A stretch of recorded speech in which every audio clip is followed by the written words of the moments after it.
બાળકને ખબર છે હું નહીં બોલું તોય સમજી જનારી માના ગોદમાં છું, હું નહીં માંગું તોય આપનારી માની ગોદમાં છું, હું ન કહી શકું છતાંય મારા દુઃખને સમજીને જનારી માની ખોળામાં છું.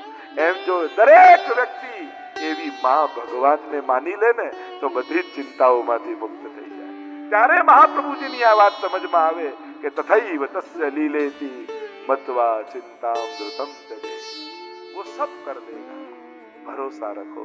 एक बच्चा अपनी माँ पर जैसे भरोसा रखता है वैसे भरोसा रखो.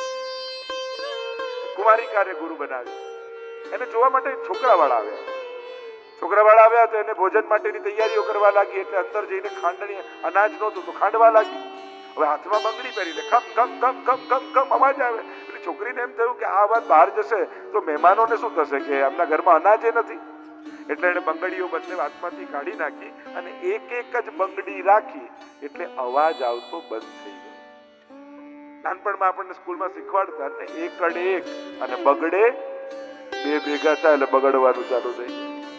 હવે બતાવી દઉં, હવે દેખાડી દઉં, હવે ઇમ્પ્રેસ કરી દઉં, હવે શીખવાડી દઉં, હવે આને સુધારી દઉં, અને આ બધામાં એનું બગડે જ જાય. કોઈને કઈ સુધારવાની જવાબદારી આપણને ભગવાને આપી નથી, સ્વીકારવાનું દિલ આપ્યું છે ભગવાને. એને કામ પર લગાવો કે તમે સ્વીકારી શકો, સુધારવાની મહેનત કરો. તો જ્યાં એકલતા છે ત્યાં આનંદ છે, કોઈને પ્રભાવિત કરવાની વૃત્તિ નથી. આગળ સર્પને ગુરુ બનાવ્યો. સર્પને સાપને તમે જુઓ તો કેવો આમ ચાલતો હોય તો વાંકો ચૂકો આમ ચાલે, પણ એ જ સાપ પોતાના દરમાં ઘરમાં જતો હોય ત્યારે સીધો થઈને જાય.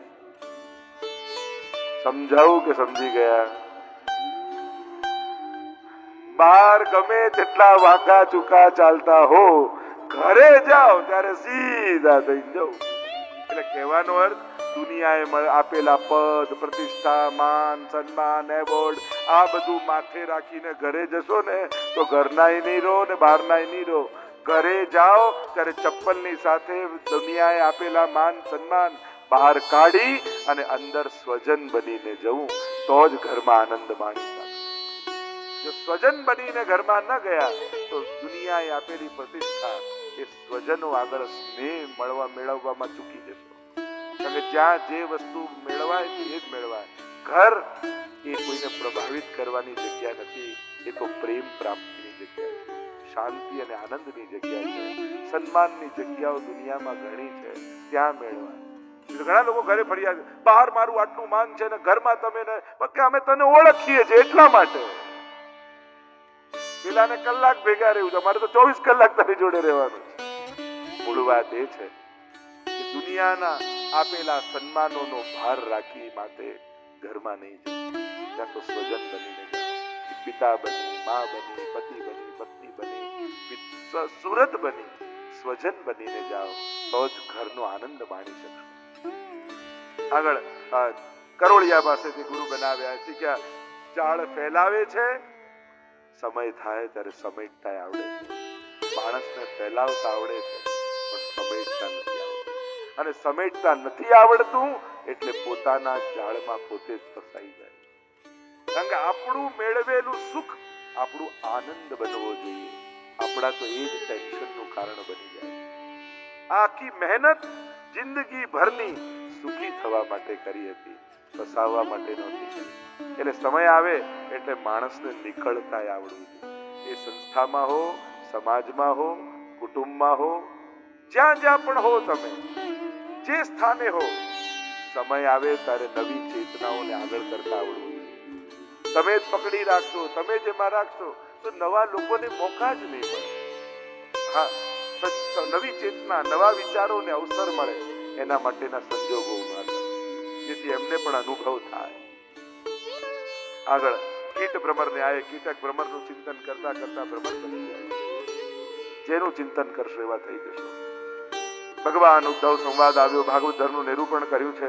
ઉદ્ધવજીને બદ્રિકાશ્રમ તરફ પરમાત્માએ મોકલ્યા છે. યદુકુળનો સંહાર થયો છે અને જરા નામના પારધીના બાણને નિમિત્ત બનાવી પ્રભુ પણ સ્વધામ પધાર્યા. બોલો દ્વારિકાધીશ કી જય. એકાદશ સ્કંદને વિરામ આપીએ. 12મો સ્કંદે આશ્રય લીલા.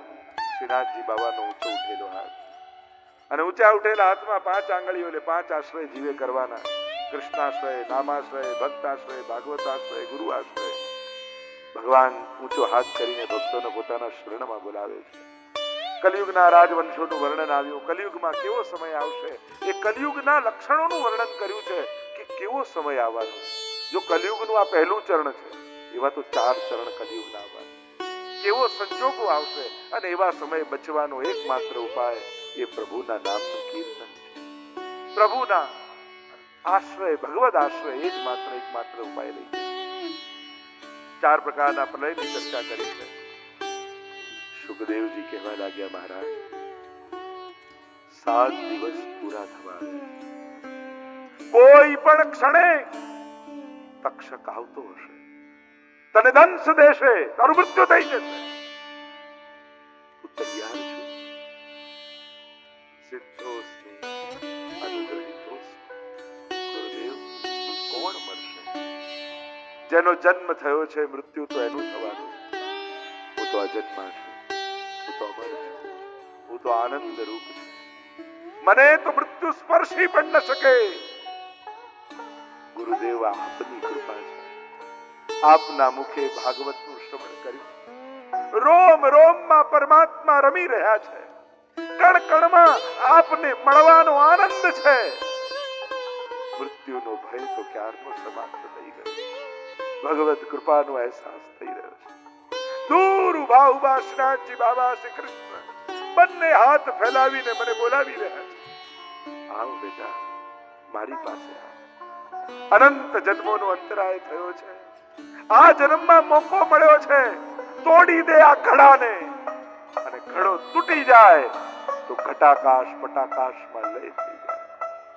હું તો ઈચ્છું છું ગુરુદેવ, તક્ષક આવે, દંશ દે, ઘડો તોડી નાખે, બંધનો મુક્ત થઈ જાઉં, વિરાટ બની જાઉં, વ્યાપક થઈ જાઉં, આનંદ થઈ જાઉં. સુખદેવજી કહેવા લાગ્યા, જ્યાં સુધી હું અહીંયા છું, ત્યાં સુધી મૃત્યુની પણ તાકાત નથી કે તારો સ્પર્શ કરી શકે. પણ પ્રભુની ઈચ્છા કે તક્ષક તને દંશ દે. કારણ કે સાધારણ અગ્નિ પરીક્ષિતને બાળી શકવા સમર્થ નથી. કારણ કે બ્રહ્માસ્ત્રની અગ્નિથી પરીક્ષિતનો દેહ પકાયેલો છે ગર્ભમાં. એટલે સાધારણ અગ્નિનું સામર્થ્ય નથી કે બાળી શકે. સુખદેવજી કહેવા લાગ્યા, હવે મારા જવાનો સમય છે. ઉભા થયા સુખદેવજી, અને સાષ્ટાંગ દંડવત પ્રણામ પરીક્ષિત મહારાજે કર્યા. અને ભીની આંખે સુખદેવજીના પરમ ગુરુના, સદગુરુના મુખની સામે જોતા જોતા જાણે ભગવાન જ સુખદેવજી રૂપે સામે આવી પરીક્ષિત ઉપર કૃપા કરી. ભીજાયેલી આંખે અને ભરાયેલા હૃદય ગુરુની સામે ટકટકાઈ લગાવે. પરીક્ષિત મહારાજ ગુરુને દેખી રહ્યા. સુખદેવજી કહેવા લાગ્યા, હવે મારા જવાનો સમય થયો. અને કોઈ ઓર પરીક્ષિતની શોધમાં સુખદેવજી ત્યાંથી પધાર્યા. સુખાસન પર પરીક્ષિત મહારાજ બેસી ગયા, નેત્રો બંધ કર્યા. રોમ રોમમાં ભાગવતના શ્રવણથી આનંદ વ્યાપ્યો છે. કૃષ્ણ કૃષ્ણ કૃષ્ણ કૃષ્ણ કૃષ્ણ વ્યાપી ગયા છે. કોઈ શોક નથી, કોઈ ભય નથી, કોઈ શંકા નથી. હવે તો કેવળ સમર્પણ બાકી રહ્યું. પ્રતીક્ષા કરી રહ્યા છે કે ક્યારે તક્ષક આવે. નેત્રો બંધ કર્યા અને સ્મિત કરતું પ્રભુનું મુખારવિંદ દેખાવા લાગ્યું. અધર પર વેણુ પધરાવી પ્રભુના વેણુના સ્વર ભરી રહ્યા છે. અને પરીક્ષિતને આમંત્રિત કરી રહ્યા છે, આવો પરીક્ષિત, આવો. જન્મે જય પરીક્ષિતના પુત્રએ ચારે બાજુ પહેરો ગોઠવી દીધો. સિપાહીઓને કહ્યું, જ્યાં સર્પ જુઓ મારી નાખો. મૃત્યુને કોઈ મારી શકતું નથી. પૂજાની થાળમાં બેસીને તક્ષક છેક પરીક્ષિતની નિકટ આવી ગયો. નીકળ્યું ત્યાંથી ને પરીક્ષિતની સામે ફણાઓ ઊંચી કરી પરીક્ષિતની સામે જોવા લાગ્યો. કોઈ ભય નથી. પ્રભુને મળવાની ક્ષણોનો આનંદ. અહીંયા ગંગાજીના તટ ઉપર સુખદેવજીએ કથાને વિરામ આપ્યો, અહીંયા નૈમિષારણ્યમાં સૂતજીએ કથાને વિરામ આપ્યો, અને સુરતમાં હું કથાને વિરામ આપવા જઈ રહ્યો. 7 દિવસની આ પવિત્ર ગાથા અમારા ગીતાબેન નિરંજનભાઈના મનમાં જાગેલો આ પવિત્ર સંકલ્પ, અને વિચાર કરો, એક પરીક્ષિત નિમિત્ત થયા અને કેટલા વૈષ્ણવોના કલ્યાણનો માર્ગ પ્રશસ્ત થયો. આ એક પરિવારનો સંકલ્પ એટલે જ કહેવાય કે ભાગવતથી મોટું સત્કર્મ કોઈ નથી. કારણ કે જેના થકી જીવના જીવનમાં ભગવાન પ્રવેશે એનાથી મોટું બીજું સત્કર્મ નથી. આ ભાગવત નિમિત્તથી કેટલાના જીવનમાં ભગવાને કર્ણના માધ્યમથી હૃદયમાં પ્રવેશ કરી દીધો. અને હવે મારે કહેવાની જરૂર નથી, હવે તમે જ એક્ઝામ્પલ છો, તમે જ ઉદાહરણ છો. તમારા બધાનો આ અનુભવ છે. હા, ભાગવતે ભગવાને ભાવ રૂપે અમારા બધાના હૃદયનો સ્પર્શ કર્યો. ભાગવતનું શ્રવણ કર્યું. અમુક સંકલ્પો કરજો, અમુક વસ્તુઓ યાદ રાખજો. પહેલી વાત, અહીંયા જેટલા બેઠા છે બધાનું મૃત્યુ નિશ્ચિત છે. હસતા હસતા જવું છે કે રડતા રડતા એ તમારે નક્કી કરવાનું. બીજી વાત, બધાને જીવનમાં બધું મળવાનું નથી ને મળતું નથી. જે મળ્યું છે એને પ્રભુનો પ્રસાદ માની માથે ચડાવી દો. અને ત્રીજી વાત, આપણા સંકટ, આપણા દુઃખ, આપણો અવરોધ, આ બધાની એક જ દવા છે, અને એ છે પ્રભુનું નામ અને પ્રભુની સેવા. કોશિશ કરજો કે સુરતમાં કોઈ એવું ઘર ન રહે જ્યાં ઠાકોરજીના વિરાજતા હોય.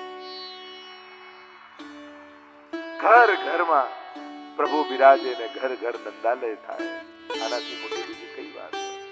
અને ખરેખર એક વાત કહું છે, તમે બધા બહુ સારા છો. કેટલું બધું લૌકિક છોડી અને બધા પોતાના લૌકિક કાર્યો છોડી અને ભગવત કથામાં 7 દિવસથી 4 કલાક રોજ આવીને બેસો છો. બસ એટલા જ આશીર્વાદ આપું છું. 7 દિવસ તમે કથામાં બેઠા, આજે કથા તમારામાં બેસી જાય. ભગવાનનો ભાવ અખંડ રહે. આચાર્ય પીઠ પરથી સર્વપ્રથમ મનોરથી પરિવારને આશીર્વાદ આપું. રંજનભાઈ, ગીતાબેન, અમારા બોનીભાઈ, મિલીબેન, જેનિશબેન, સોનિયાબેન, બધા આખું પરિવાર, નાના બાળકોથી લઈ વડીલો સુધી બધા આખું કુટુંબ, જે બધા જ ખૂબ ભાવ અને શ્રદ્ધાથી એમના ઘરના નાના બાળકથી લઈ વડીલો સુધી બધાને હૃદયથી આચાર્ય પીઠ પરથી આશીર્વાદ આપું છું કે આપના કુટુંબમાં સદાય ભગવાનની ભક્તિ અખંડ રૂપે બિરાજમાન થાય. ઠાકોરજી તમારા લૌકિક અલૌકિક સઘળા મનોરથોને પૂરા કરે. ભાગવત તો કલ્પ વૃક્ષ છે. અને અહીંયા જે કોઈ પણ કાર્યકર્તા રૂપે જોડાયા, નાનામાં નાની સેવાથી લઈને મોટામાં મોટી સેવા, કોઈ જુએ ન જુએ, કોઈ નામ લે ન લે, પણ ઠાકોરજીએ તો તમારી સેવા જોઈ જ છે. અને એટલા માટે સાચું સન્માન તો ઠાકોરજી જ કરી શકે. એટલે એણે તો જોઈ જ છે. એટલે બધા જ લોકોને આચાર્ય પીઠ પરથી આશીર્વાદ આપું છું. આ જેટલા શ્રોતાઓ શ્રવણ કરવા માટે આવ્યા એ લોકોને પણ આચાર્ય પીઠ પરથી આશીર્વાદ કે મહાપ્રભુજીના ચરણોમાં સદાય દ્રઢતા રહે, શ્રી યમુનાજીનું સદા સ્મરણ બન્યું રહે અને ઠાકોરજીની અનન્યતા આપણા જીવનમાં બની રહે, એવા આચાર્ય પીઠ પરથી આશીર્વાદ આપું છું. અનેક સંકલ્પો અને પ્રકલ્પો ભગવત કૃપાથી વિશ્વભરમાં ચાલી રહ્યા છે. એ બાળકોને વિદ્યા સહાયતા હોય, આરોગ્ય સહાયતા હોય, ગૌ સેવા હોય, એવા અનેક પ્રકારના પ્રકલ્પો આંતરરાષ્ટ્રીય વૈષ્ણવ સંઘ સંસ્થાના માધ્યમથી વિશ્વભરમાં 5 ખંડોમાં ભગવત કૃપાથી હવેલી કરી અને આ કાર્યો ચાલી રહ્યા છે. આગળ પણ અનેકવિધ પ્રકારમાં હજી પુષ્ટિ માર્ગમાં જે કાર્યોની આવશ્યકતા છે એવા કાર્યો ઉપાડ્યા છે. પણ જ્યારે એ બધી સંરચના તૈયાર થશે ત્યારે સમાજ આગળ મૂકીશું. ઘણા લોકોની વિનંતીઓ પણ આવી છે કથાની.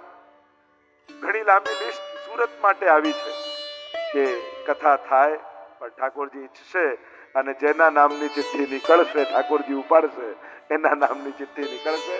પણ ટૂંક જ સમયમાં, ભલે 3 દિવસ 2 દિવસ, એ રીતે પણ સત્સંગનો લાભ મળતો જશે. અને કદાચ લગભગ ટૂંક જ સમયમાં આપને એક વધાઈ મળશે અને એમાં પણ આપણે આ રીતે સત્સંગનો આનંદ લેવાના છીએ.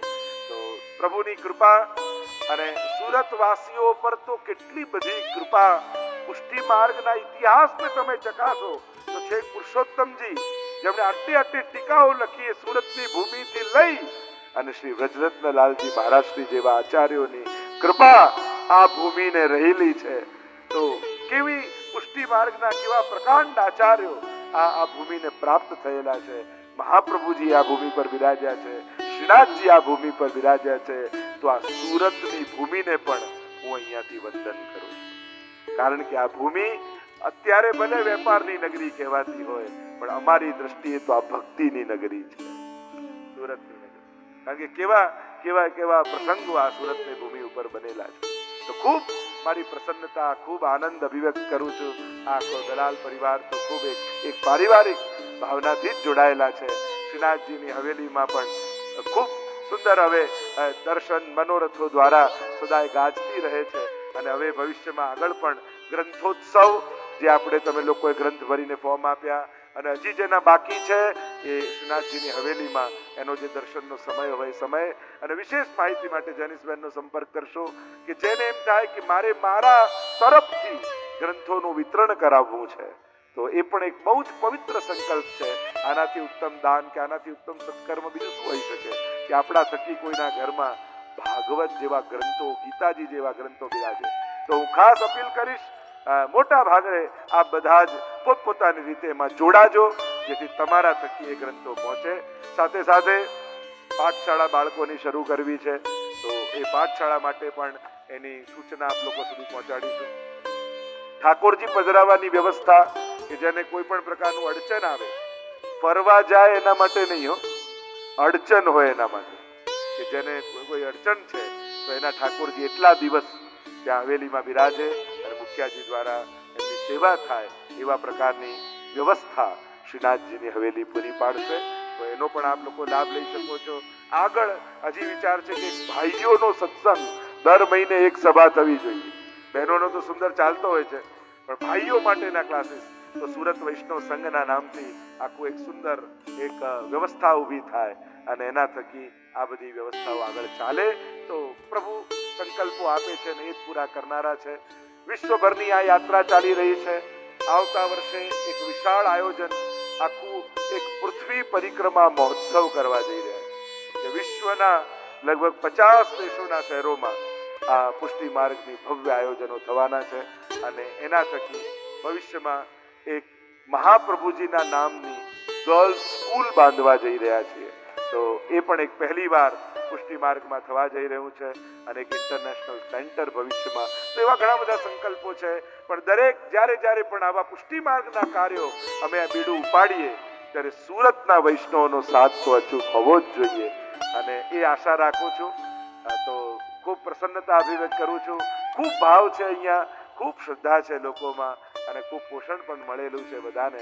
અને જે રીતે ભક્તિ અને જીવનમાં સંસ્કારોને લઈને આપ લોકો આગળ વધી રહ્યા છો, ખૂબ મારી પ્રસન્નતા અભિવ્યક્ત કરી અને હવે મારી વાણીને વિરામ આપતા